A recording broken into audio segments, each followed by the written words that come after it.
Si è insediato Vincenzo Raffo, guiderà la provincia di Agrigento fino alle elezioni. La Capitaneria multa un peschereccio, in 50 creano disordini ed entrano in area militare per protesta. Vaccini, Musumeci apre agli over 50 e a tutti i maggiorenni nelle isole. Draghi punta sul turismo, dal 15 maggio si torna a viaggiare. Ida Carmina nomina il nuovo assessore allo sport di Porto Empedocle, Marzia Filippazzo.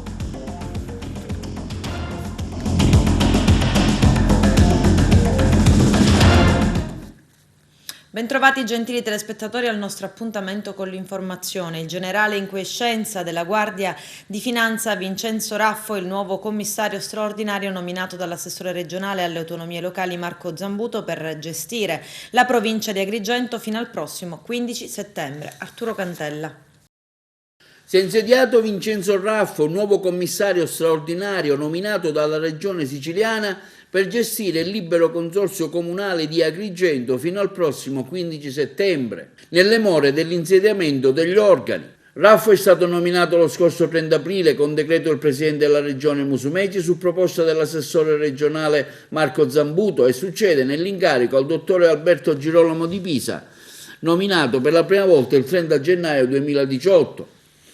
Vincenzo Raffo, generale in quiescenza della Guardia di Finanza dal 2017, ha iniziato la sua carriera nel 1976, è stato anche comandante provinciale di Agrigento dal luglio 2006 all'ottobre 2011. Con il suo insediamento il commissario straordinario assume quindi le funzioni degli organi di governo attualmente operanti, quelle di Presidente e del Consiglio. Al commissario straordinario spetta anche il compito di convocare e presiedere l'assemblea consortile composta da 43 sindaci della provincia di Agrigento. È un incarico molto delicato e importante, in attesa che vengano ripristinati gli organi elettivi a seguito delle elezioni che saranno tenute. Quindi il mio compito è quello di cercare di apportare quelle migliorie che si possono apportare per rendere più efficace e più efficiente l'azione della provincia. E in più quello che tengo anche a raggiungere come obiettivo è quello economico del risparmio. E già mi sto muovendo in questo senso, adottando dei provvedimenti che consentiranno un risparmio di risorse economiche per l'ente. Quindi in provincia si pensa subito alle strade. Le strade sono attenzionatissime. Ieri ho tenuto una riunione con i dirigenti per rendermi conto dello stato di avanzamento delle attività in corso. E ci sono parecchie iniziative che riguardano quasi tutte le strade. Quindi la manutenzione delle strade sarà assicurata in questo triennio, è in procinto di essere emanato il piano triennale delle opere che riguardano le strade e ci sono parecchi interventi che riguardano quasi tutta la provincia. E altre cercheremo di inserirle a seguito di ulteriori finanziamenti che dovessero pervenire. Permettetemi innanzitutto però di ringraziare il Presidente della Regione, Nello Musumeci, per la fiducia che ha riposto nella mia persona con questa nomina e all'assessore Marco Zambuto che ha proposto la mia candidatura. E un ringraziamento al dottor Di Pisa che mi ha preceduto per tutta l'attività che ha svolto fino al giorno 30. Per il resto devo dire che da parte mia ci sarà il massimo impegno, cercherò di essere presente il più possibile per portare avanti tutte le iniziative che riteniamo necessarie per lo sviluppo del territorio e sarò disponibile con tutti gli altri enti con cui si interagisce per attivare un'azione sinergica che ci possa consentire tutti quanti di avere successo e portare avanti belle iniziative. Commissario, quali i punti primari di questa pianificazione del suo lavoro? I punti primari, come mi avete già prima chiesto, riguarda le strade, che sono il settore principale, che è quello di impatto maggiore con la popolazione e per i movimenti nel territorio. In secondo luogo, e non secondo come importanza, è quello delle scuole, dove noi stiamo intervenendo per effettuare tutta una serie di perizie antisismiche al fine di poter effettuare tutte quelle migliorie e adeguamenti che sono necessari per rendere più sicuro il luogo dove i nostri ragazzi studiano. Un screening sulle risorse finanziarie è stato fatto perché finora una delle grosse problematiche delle province, delle ex province, si riguardano proprio il drastico taglio di flussi finanziari. Ecco, saranno ripristinati in un certo senso sia dalla Regione che dallo Stato? Ma in passato è successa questa situazione, ma adesso si sta ripristinando il flusso normale dei finanziamenti, per cui l'ente comincia a operare con più efficienza e con più efficacia. Peschereccio beccato e sanzionato in area protetta. Scoppia la rivolta nel piazzale della Capitaneria di Licata. C'è il servizio. È stato un pomeriggio di tensione, quello di ieri a Licata. Alcuni pescatori hanno portato avanti una protesta che si è trasformata in sommossa. Tutto parte da una multa elevata dalla Guardia Costiera ad un peschereccio per pesca in area protetta con reti fuori norma. In particolare quel tratto di mare è interdetto alla pesca perché è destinato al ripopolamento ittico. Ennesima contravvenzione elevata a seguito di controlli che i pescatori reputano troppo stringenti. Così una cinquantina di persone si sono radunate sulla darsena commerciale all'altezza della Capitaneria di Porto. Ma la protesta si è presto trasformata in rivolta. I pescatori sono riusciti anche ad oltrepassare la zona militare. Alcuni manifestanti si sono scagliati contro le inferriate a protezione della finestra e portone d'ingresso. Nessun ferito e nessun arresto in flagranza di reato, perché è già stato difficile riportare la calma. Sono dovuti intervenire carabinieri, polizia e guardia di finanza, che hanno informato la procura. Quanto successo è al vaglio adesso degli inquirenti, con alcuni video che hanno immortalato le tensioni. Nel tardo pomeriggio, poi, i pescatori si sono portati davanti la sede del comune di Licata, dove hanno incontrato il sindaco Giuseppe Galanti. Spara al nipote con il fucile, arrestato 62enne di Castelmola per tentato omicidio. Vediamo. I carabinieri della compagnia di Taormina hanno arrestato in flagranza di reato un 62enne incensurato originario di Castelmola, Borgo del Messinese. L'uomo è ritenuto responsabile dei reati di tentato omicidio e lesioni personali aggravate dall'uso delle armi. Secondo quanto ricostruito dai militari dell'Arma, il 62enne avrebbe tentato di uccidere il nipote. Nella tarda serata di sabato i carabinieri della stazione di Taormina sono intervenuti in un'abitazione di Castelmola a seguito della segnalazione di un'esplosione di colpi d'arma da fuoco pervenuta tramite il numero unico 112 alla locale centrale operativa.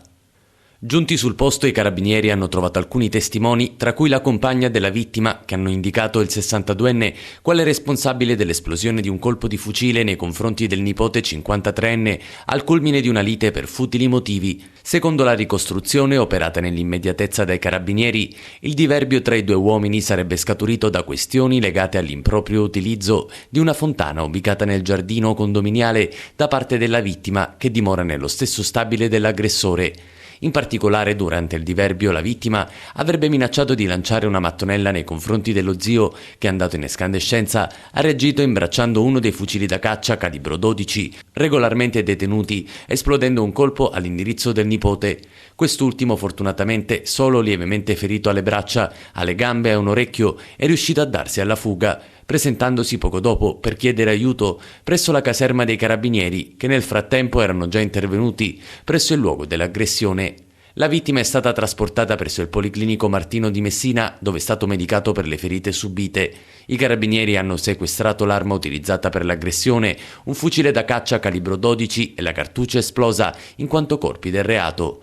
Contestualmente sono stati ritirati cautelativamente altri 5 fucili da caccia e oltre 50 cartucce che erano regolarmente detenuti dal 62enne, per il quale è stata avviata presso la prefettura di Messina la procedura di revoca dell'autorizzazione alla detenzione d'armi. All'esito degli accertamenti l'uomo è stato arrestato per reato di lesioni personali aggravate dall'uso delle armi e tentato omicidio, e lo stesso è stato ristretto agli arresti domiciliari, in attesa della convalida davanti al giudice delle indagini preliminari del Tribunale di Messina.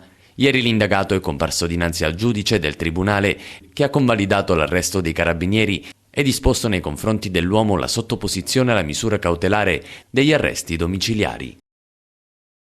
I carabinieri della compagnia di Canicattì hanno effettuato un blitz nello storico quartiere di Borgalino, dove nel corso di una perquisizione hanno sequestrato un ingente quantitativo di marijuana per un valore di mercato di diverse migliaia di euro. In particolare, tra le numerose case apparentemente abbandonate nel quartiere in via Suor Maria è stato scoperto un centro di stoccaggio della droga. Una parte della marijuana è stata trovata ad essiccare, un'altra più consistente nascosta nel sottotetto dell'immobile è stata trovata già confezionata pronta per essere smerciata. Sono stati sequestrati complessivamente 2 kg di marijuana che adesso saranno campionati ed analizzati dal competente laboratorio del Comando Provinciale dei Carabinieri di Agrigento. A Canicattì una bombola esplosa all'interno di un deposito a Largo Castello. Lanciato l'allarme sono intervenute immediatamente le squadre dei vigili del fuoco del locale distaccamento. 2 pompieri nel tentativo di mettere in sicurezza il luogo sono rimasti feriti da una ulteriore deflagrazione. Entrambi sono stati portati al pronto soccorso, non sono in pericolo di vita e vengono tenuti sotto osservazione. Indagini per capire l'esatta dinamica ed il motivo dello scoppio della bombola. Il presidente della regione Nello Musumeci annuncia 2 importanti novità. Si avvia la campagna vaccinale di massa nelle isole minori e da oggi si apre al target 50-60. Arturo Cantella. Partirà domani 6 maggio la nuova fase della campagna vaccinale in Sicilia, annunciata durante la conferenza stampa dal presidente della regione Nello Musumeci. Dalle ore 20 di giovedì sarà quindi possibile per i soggetti compresi nella fascia di età tra i 50 e i 59 anni effettuare la prenotazione per la vaccinazione sulla piattaforma nazionale. Le somministrazioni effettuate con il serio di AstraZeneca cominceranno da giovedì 13 maggio e seguiranno l'ordine di prenotazione. Per ciò che riguarda i soggetti con patologie pregresse nella fascia di età tra i 50 e i 59 anni, secondo quanto previsto dalle raccomandazioni del Piano Nazionale, le vaccinazioni saranno effettuate a partire dal 7 maggio durante gli Open Day organizzati negli hub e nei punti vaccinali dell'isola con il siero di Pfizer-BioNTech. Per tale categoria di soggetti non sarà necessaria la prenotazione. L'onorevole Musumeci ha anche comunicato l'avvio della vaccinazione nelle isole minori per la popolazione di età superiore ai 18 anni. Si comincerà quindi venerdì da Lampedusa, Linosa e Salina, cui seguiranno a partire dal 10 maggio le restanti isole con ordine legato alla minore densità di popolazione. Abbiamo messo al sicuro il 10% dei siciliani. Dobbiamo adesso passare alle isole minori, soprattutto a quelle di frontiera, e quindi parlo di Lampedusa e Linosa. In questo fine settimana vaccineremo quei cittadini dai 18 anni in su e poi passeremo alle altre isole. Intanto da domani si ricevono in Sicilia le prenotazioni per gli ultra cinquantenni. Dobbiamo correre velocemente, dobbiamo sperare che i medici di medicina generale ci aiutino ancora di più nel vaccinare i più fragili, gli ultra ottantenni, dei quali conoscono tutto, patologie e indirizzi, e quindi che si schierino senza alcun tentennamento accanto a noi e andiamo avanti perché è giusto che entro l'estate la stragrande maggioranza dei siciliani possa essere messa al sicuro. Il Presidente del Consiglio dei Ministri, Mario Draghi, apre al turismo. Il Premier ha annunciato un passo decisivo per le riaperture dal 15 maggio, ma si continua a discutere sul coprifuoco. Il servizio di Lello Casesa. Era già nell'aria da qualche settimana, ma questa volta Mario Draghi ha spiazzato veramente tutti, decidendo insieme al suo governo in questa prima fase a livello nazionale di far ripartire l'attività turistica in attesa della ripartenza europea fissata a metà giugno. Dalla seconda metà di maggio, dunque, l'Italia riapre ai turisti. La pandemia ci ha costretto a chiudere, ma siamo pronti a ridare il benvenuto al mondo. Mario Draghi annuncia che si potrà tornare a viaggiare in tutto il paese con un passi verde nazionale simile a quello introdotto con l'ultimo decreto legge, che consente lo spostamento anche nelle regioni arancioni o rosse, in attesa che entri in vigore il Green Pass europeo previsto a metà giugno. Dopo aver ripristinato le zone gialle, aperto i cinema, i teatri, i musei, le partite a calcetto tra amici e lo sport libero, le cene fino al 1° giugno sono all'aperto, il governo prosegue dunque nella strategia delle riaperture, consapevole che il turismo è una delle chiavi per rilanciare il paese.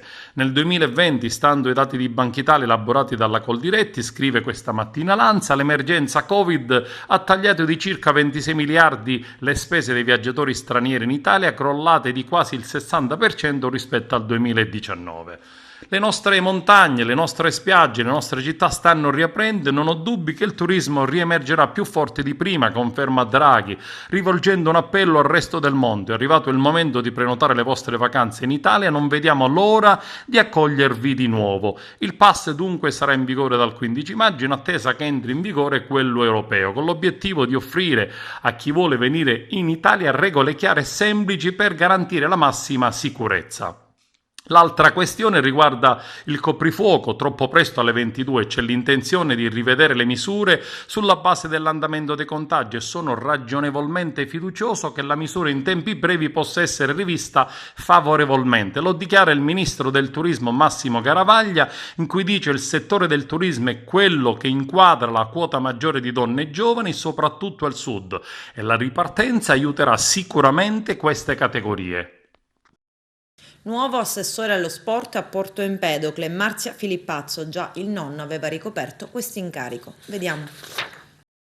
Sono qui per darvi una bellissima notizia. Ho appena nominato il nuovo assessore, il quinto della giunta, che mancava e che avrà una delega bellissima, che è la delega allo sport. Distribuiremo ora che la giunta al completo le varie deleghe, ma mi premeva proprio attribuire questa delega allo sport e in vista della stagione estiva e soprattutto in vista dell'inaugurazione del campo di calcio. Ed è una sorpresa per tutti voi, perché è una novità avere con noi in giunta per la delega allo sport una donna, una grande sportiva empedoclina, che appartiene, perché ha onorato questa città con un titolo intercontinentale relativo allo sport che lei pratica, e che appartiene a una famiglia che ha una grandissima tradizione sportiva a Porto Empedocle, che vanta dei campioni che hanno giocato anche in Serie A e che ha visto il nonno recentemente scomparso, anche lui assessore allo sport nel 1980, quindi una tradizione di famiglia, diciamo. Ed è qui con noi, si chiama Marzia Filippazzo, voi tutti sicuramente la conoscete, è una ragazza giovane, dinamica, una giovane imprenditrice, e insomma largo ai giovani e largo alle donne. Le do il mio benvenuto in giunta, sono qui accanto all'altra grande donna della nostra amministrazione, che è la dottoressa Libra. Tanti auguri Marzia e benvenuta in giunta, auguri ancora e buon lavoro per le deleghe che ti sono state assegnate. Grazie. Allora, noi ne abbiamo parlato venerdì di questa cosa, lei mi aveva dato la disponibilità e devo dire anche commovente il fatto che abbia potuto dare al nonno e alla nonna questa gioia prima che passasse in cielo, quindi è una cosa molto bella, un passaggio, un testimone. Davvero gli antichi romani dicevano che quando finisce la vita di un grande uomo lascia il suo testimone, la sua fiamma che porta, in questo caso può essere anche immaginata come una fiamma olimpica, la passa al suo erede, in questo caso un erede donna. Abbiamo qua la grande, dico Marzia, e la ringrazio perché sta accettando in un momento di grande difficoltà, non solo del nostro paese, ma una grande difficoltà a livello mondiale, e il fatto che abbia accettato e la sua nomina è sicuramente un segno di speranza, anche per la valorizzazione dei giovani empedoclini, che ci vuole e a cui io ho sempre puntato. Ve la faccio conoscere. Salve a tutti, ciao. Intanto voglio ringraziare la sindaca per avermi nominato e ha appena detto appunto la scomparsa di mio nonno, che è stato per me una persona molto importante. Chi mi conosce lo sa, sono una sportiva a 360 gradi. Cercherò di fare il mio meglio. La ringrazio ancora per la disponibilità a questa città, ai giovani di questa città, ai giovani sportivi, a tutta la cittadinanza, soprattutto ai giovani. Fate di voi, di queste giovani ragazze, ma tutta la mia giunta, perché è una giunta anche giovane, un punto di riferimento per tutti. Noi siamo aperti alla disponibilità di ogni progetto, di ogni idea, di tutto, perché comunque la storia non finisce qua, ma va sempre avanti, come vedete, e dobbiamo portare avanti con grande forza, coraggio ed entusiasmo tipico dei giovani questa nostra città. Oggi esami OS nella sede di ERAP del Villaggio Mosè ad Agrigento, una realtà leader nella formazione a 360 gradi. Arturo Cantella.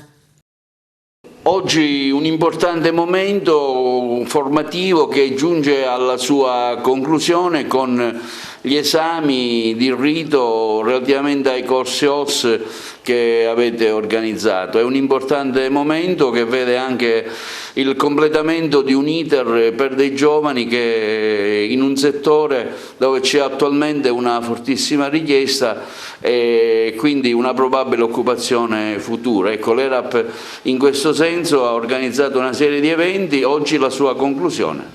Sì. Oggi a completamento di un iter corsuale durato 420 ore ed esattamente circa 6 mesi espletiamo uno dei tanti esami che facciamo qua nella sede di Agrigento. Oggi abbiamo 25 ragazzi, sono tutti corsisti di Agrigento, Porto Empedocle, Siculiana, Real Monte, Raffadali, Favara, comunque dei paesi limitrofi ad Agrigento. Sono 25 corsisti che oggi hanno la qualifica, ottengono la qualifica di operatore sociosanitario in virtù di un corso che è già stato fatto e che ha seguito tutto il suo iter, cioè la parte pratica in aula, la parte teorica in aula, la parte di formazione a distanza e poi 240 ore di stage fatte presso gli ospedali, in questo caso a San Giovanni del Dio, ma in alcuni casi abbiamo fatto anche stage negli ospedali di Sciacca, di Ribera, di Licata, di Canicattì. Questo perché vogliamo sempre avvicinarci alle esigenze e alle territorialità delle persone che hanno bisogno di fare questo corso, perché è un corso che ad oggi dà moltissime risposte nel campo lavorativo, tant'è che questi 25 corsisti che oggi si qualificano, da domani tutti hanno un contratto a tempo determinato in strutture che già li hanno cooptate e li hanno agganciati per poter lavorare. Quindi, come dico sempre io, una formazione legata al mondo del lavoro, una formazione che dà risposte veloci al mondo del lavoro. Questo è stato il nostro motto dal 1996 e lo continua a essere ad oggi. Da aggiungere che nel mese di maggio faremo altri esami da qui a fine maggio, sempre di operatore sociosanitario, quindi corsi autorizzati dalla Regione Sicilia, e mentre facciamo esami, quindi parliamo di corsi iniziati a ottobre-novembre del 2020, in contemporanea, sempre a maggio, noi avviamo circa 3-4 corsi qua nella sede di Agrigento di OS. Questo perché? Perché siamo i primi ad Agrigento e nel territorio, e lo dimostrano i numeri che siamo i primi, perché abbiamo dimostrato una vera eccellenza nel mondo della formazione sanitaria, abbiamo dimostrato di avere docenti di altissima qualità e questo l'utenza lo vede, questo fatto l'utenza lo nota e ci ha premiato sul campo, facendoci diventare in pochi anni il primo ente ad Agrigento per numero di iscritti e per qualità di corsi di formazione. Io dico sempre che la qualità fa la quantità non crea la qualità, una qualità di corsi di formazione crea la quantità di iscritti che oggi vengono da noi, ma ripeto, noi cerchiamo sempre una formazione che sia legata al mondo del lavoro, quindi se faccio il corso di pizzaiolo, faccio il corso di panettiere, è solo perché ho una indagine territoriale di posti di lavoro che vengono cercate e quindi hanno bisogno di una formazione, perché non esiste lavoro senza una vera formazione, non esiste formazione senza uno sbocco lavorativo. Sono due mondi che camminano di pari passo e l'evoluzione prossima, nei prossimi anni, continuerà ad essere questa, soprattutto per noi che siamo nel campo dal 1996. Quindi grazie all'utenza agrigentina e al territorio di Agrigento, circa 15 paesi che ci hanno premiato e che oggi, dati alla mano e numeri alla mano, ci decretano il più grosso ente ad Agrigento. Virtualmente si viaggia, questo è il titolo di un progetto che ha coinvolto gli studenti dello Sciascia di Agrigento. Vediamo. In un momento in cui a causa della pandemia da Covid-19 i viaggi di istruzione non rientrano tra le attività programmabili per il corrente anno scolastico, gli istituti dell'Istituto Tecnico Leonardo Sciascia di Agrigento preparano le valigie per partire virtualmente. Grazie al progetto Virtualmente si viaggia, infatti, un gruppo di 50 studenti frequentanti il triennio del corso turismo avrà la possibilità di visitare alcune delle località di maggiore interesse in un viaggio tra l'Oriente e l'Occidente. Il tour avrà la durata di una settimana, la prima tappa è Praga, tra i tesori e magie di un'antica città, per proseguire con l'Irlanda, l'isola di Smeraldo tra arte e natura, Lisbona, la Valle della Loira, la Valle del Nilo e Pechino con la scoperta della muraglia cinese. Il progetto sarà per gli studenti non solo l'occasione di conoscere delle culture e delle tradizioni diverse dalla propria, ma anche lo stimolo per riflettere sull'importanza della riqualificazione professionale e sul turismo, un settore che non può prescindere dalle dinamiche sociali ed economiche di un paese, comprese quelle sanitarie. Aspettando di tornare a viaggiare nella maniera più tradizionale, la scuola non rinuncia quindi alla missione di divulgazione della cultura e a promuovere nei propri alunni il desiderio di conoscenze grazie all'ausilio della tecnologia, che consente di oltrepassare i confini spaziali e accorciare le distanze geografiche e temporali. Nuova archiviazione per l'inchiesta sulla scomparsa di Antonio e Stefano Majorana, padre e figlio imprenditori spariti nel nulla a Isola delle Femmine in provincia di Palermo nell'agosto del 2007. C'è il servizio. Archiviata l'inchiesta per l'omicidio dei costruttori Antonio e Stefano Majorana. Il caso è chiuso, almeno per quanto riguarda Francesco Paolo Lamia e Giuseppe Di Maggio. Lo ha deciso il giudice per le indagini preliminari Marco Gaeta, che ha accolto la richiesta della procura contro cui si era opposta Rossella Cardo, moglie e madre dei due imprenditori scomparsi nel nulla nel 2007. Non ci sono però prove per sostenere un processo. A una prima archiviazione del fascicolo, inizialmente aperto a carico di ignoti, è seguita una riapertura dell'inchiesta, stavolta nei confronti di Alamia, ex socio del sindaco mafioso Vito Ciancimino, nel frattempo deceduto, e del costruttore Giuseppe Di Maggio. I due indagati sono difesi dagli avvocati Fabrizio Bellavista e Alessandro Campo, che hanno sempre ribattuto punto su punto alle accuse. Si è scritto parecchio, elementi molto suggestivi che non hanno prodotto risultati concreti, e scrive il giudice: non si può tenere una persona sotto inchiesta in eterno, servono le prove per fare processi. La difesa dell'ingegnere Lamia, oggi dei familiari, ribadisce quanto sempre affermato, cioè che lo stesso fosse assolutamente estraneo alla sparizione di Majorana. Le indagini svolte non hanno portato alcun elemento, neanche più remoto, che fosse riconducibile alla Lamia. Lo stesso GIP aveva ordinato nuove indagini, in particolare su alcune impronte digitali trovate nella smart dei due imprenditori, lasciata poi nel parcheggio dell'aeroporto palermitano il giorno della scomparsa. L'avvocato di Rossella Cardo, Giacomo Frazzitta, aveva chiesto di scandagliare il coinvolgimento di una donna che potrebbe aver avuto un ruolo chiave nella vicenda e che in qualche modo in passato sarebbe entrata in contatto con Matteo Messina Denaro. L'ipotesi è che Antonio Majorana avesse ricattato Lamia usando un video pornografico, minacciandolo di farlo finire sui social. Un video mai trovato però, e le cose che non si trovano purtroppo finiscono per alimentare il mistero. 10 giorni prima della scomparsa dei due imprenditori, Lamia, socio della Calliope, l'impresa che si era affidata ai Majorana per costruire una residence a Isola delle Femmine, cedette le quote a Dario Lopez, che ne deteneva già il 50%, e da questi finirono a Carina André, allora compagna di Antonio Majorana. Quest'ultimo, in pratica da collaboratore esterno, si ritrovò proprietario di mezza azienda. Giuseppe Di Maggio di Turretta è figlio di Lorenzo Di Maggio, condannato per associazione mafiosa e cognato del boss Salvatore Lo Piccolo. Era titolare di una ditta di Movimento Terra e si sarebbe trovato nella zona del cantiere di Isola delle Femmine nel giorno della scomparsa di Majorana. Nell'aprile del 2020 a Cardo, guardando nella stanza del figlio Marco, che nella tragedia decise di togliersi la vita, trovò un fumetto di Topolino e lo consegnò ai carabinieri. Marco vi aveva scritto sopra: Paolo era il suo peggior nemico e doveva pagarla.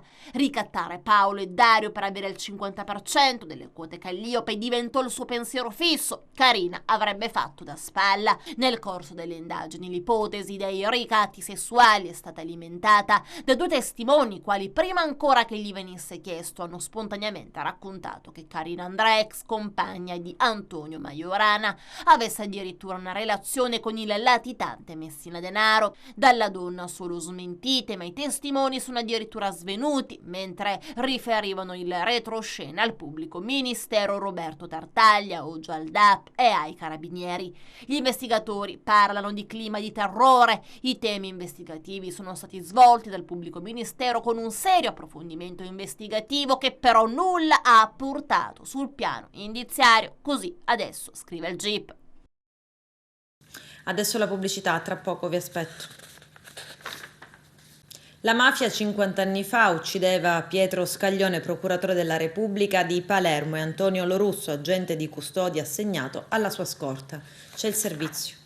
In occasione del 50° anniversario della morte del procuratore Pietro Scaglione e dell'agente Antonio Lorusso, l'amministrazione comunale di Palermo, con provvedimento del sindaco Orlando, ha deliberato di intitolare alle due vittime del dovere l'atrio e le due aule didattiche del Palazzo Comunale Gravina di Palagonia. La cerimonia è stata pensata nell'osservanza della normativa anti-Covid questo mercoledì 5 maggio. Inoltre nel giardino della casa circondariale Pagliarelli, intitolata ad Antonio Lorusso, un momento di ricordo e di preghiera ad iniziativa del Dipartimento dell'Amministrazione Penitenziaria. A causa della situazione pandemica invece sono stati rinviati a data da destinarsi gli altri eventi programmati, come il tradizionale convegno sul tema mafia e antimafia nel dopoguerra e negli anni 50, nonché la mostra internazionale sui processi dell'Inquisizione in Sicilia.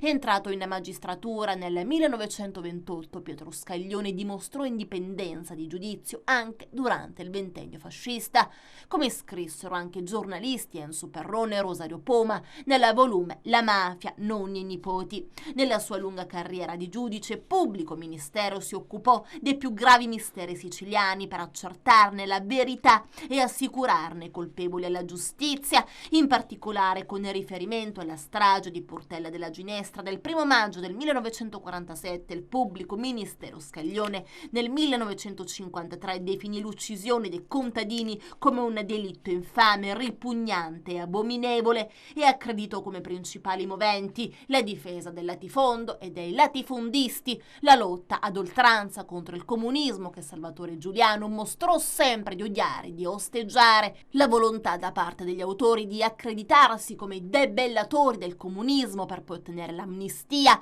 assunta nel 62 la carica di procuratore capo della Repubblica di Palermo il 30 giugno del 63, fu tra i primi a recarsi a Ciaculli, dove una Giulietta Alfa Romeo carica di esplosivo era deflagrata, causando la morte di 7 appartenenti alle forze di polizia e dell'esercito. Successivamente la Procura della Repubblica, diretta da Pietro Scaglione, e l'ufficio istruzione penale del Tribunale con il giudice istruttore Cesare Terranova svolsero una intensa attività investigativa che portò al risultato di scardinare e disperdere le organizzazioni mafiose e allo scioglimento della Commissione Provinciale di Cosa Nostra.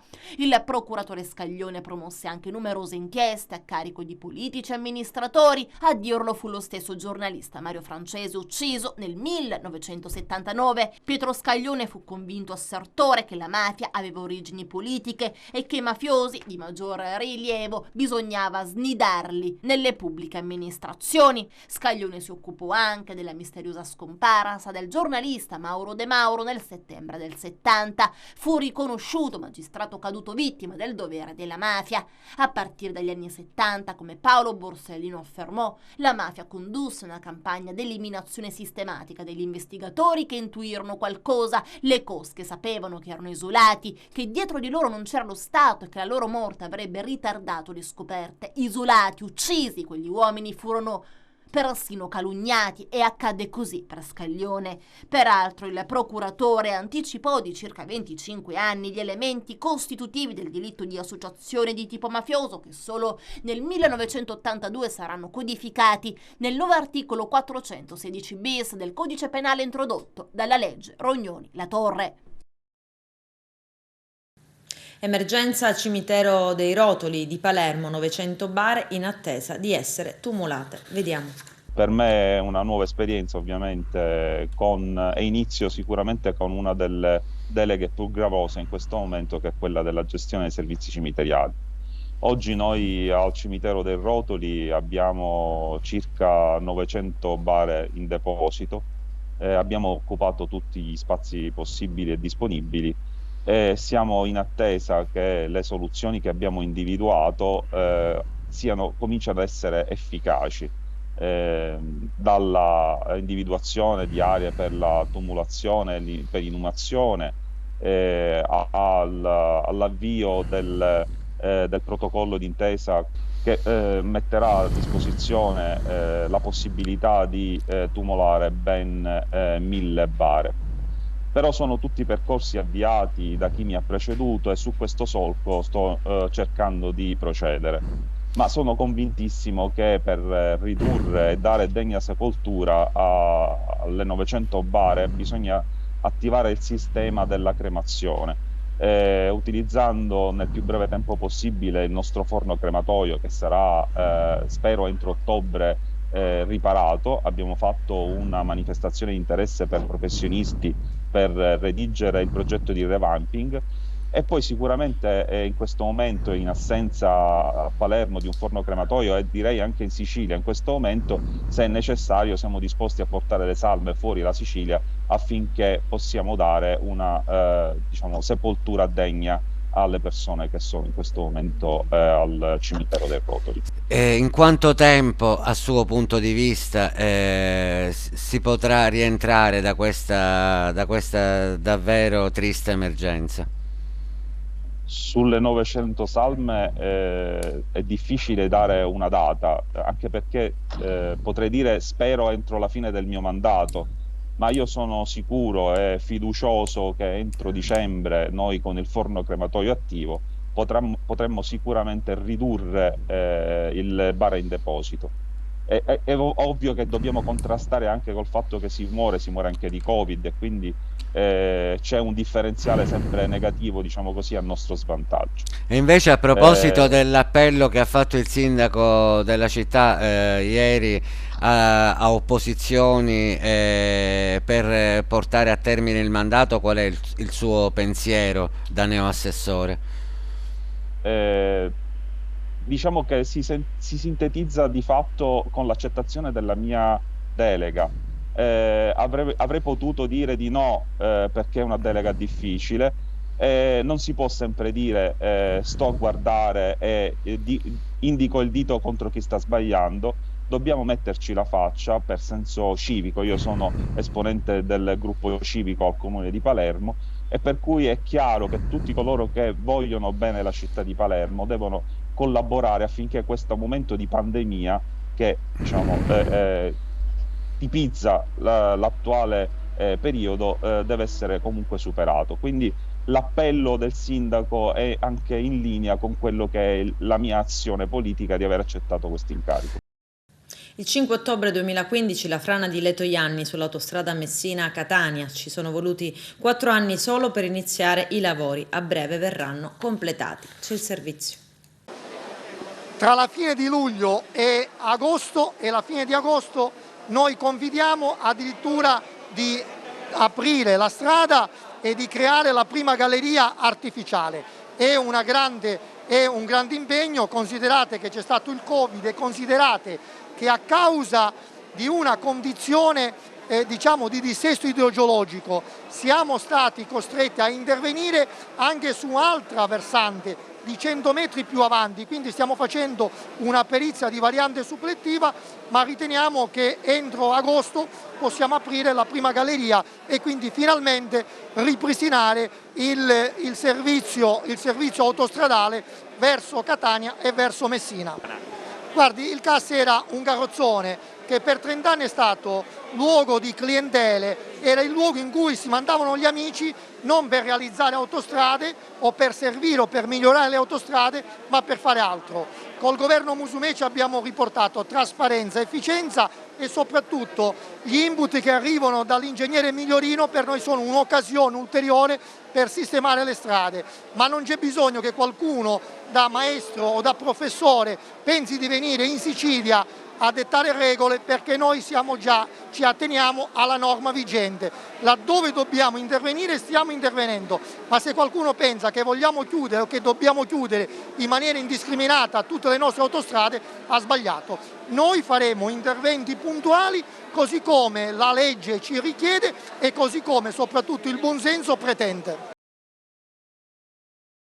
Dopo le cure, liberata una poiana ad Agrigento. Carmelo Lentini. È stata liberata oggi dalla rupe Atenea di Agrigento un esemplare di poiana. Il rapace è stato recuperato dal coordinatore di Caltanissetta Ennio Bonfanti. Il volatile è stato portato al centro di recupero provinciale fauna selvatica di Cattone Caraclea, gestito dall'associazione Caretta Caretta. All'evento organizzato dall'associazione in collaborazione con la ripartizione faunistico Venatori di Agrigento erano presenti il vicepresidente dell'associazione Diego Valenti, il funzionario Andrea Macannuco della ripartizione faunistico Venatoria, il dottor Bartolomeo Scibetta, dirigente dell'ufficio per il territorio di Agrigento, il dottor Pasquale Patti, dirigente del servizio 3 gestione faunistica del territorio, e il sindaco di Agrigento Franco Miciche, che ha provveduto direttamente alla liberazione del rapace. Il volatile al momento del recupero presentava sintomi di avvelenamento, è stato trattato con una cura disintossicante e dopo un periodo di circa 20 giorni di degenza al centro di recupero provinciale di fauna selvatica e tartarughe marine di Cattone Caraclea è tornato in libertà. Con questo è tutto, termina qui l'edizione del telegiornale. Grazie per la gentile attenzione e per essere stati con noi. A presto.